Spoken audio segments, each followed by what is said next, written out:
ગુજરાત સરકાર આ બાબતે ફેરફાર કરે અને ખૂબ જ આવકારદાયક પગલું છે અને ગુજરાતની તમામ સમાજોની જે પીડા હતી એને આજે વાચા આપવાનું કામ થઈ રહ્યું છે. આ નોટિફિકેશન દ્વારા જે કંઈ નિયમો રજૂ કરવામાં આવશે એમાં 1 મહિનાનો સમયગાળો પણ આપવામાં આવશે.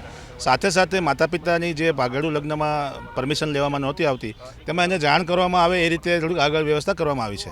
તમારી સાથે આ નિયમો બનાવતા પહેલાં વાતચીત થઈ છે, કેટલી વાર મિટિંગો થઈ છે અને એમાં શું નિષ્કર્ષ નીકળ્યું છે? કાયદા વિભાગ અને માન્ય મંત્રીશ્રી સાથે વારંવાર ઘણી બાબતે મિટિંગો થઈ છે અને એમાં એક નિષ્ક્રિય એવો આવ્યો છે કે દીકરીની લગ્ન નોંધણીની પ્રક્રિયા તમામ પ્રકારે સુધારવામાં આવે અને એમાં જે કંઈ છેતરપિંડીનો ભોગ બની રહ્યા હતા એ પરિવારોને એમાંથી કરવામાં આવે. સાથે સાથે જે પરિવારો રેગ્યુલર લગ્ન કરી રહ્યા છે એને કોઈ પણ પ્રકારનું ડિસ્ટર્બન્સ ઊભું ના થાય એનું પણ ખાસ કાળજી લેવામાં આવી છે.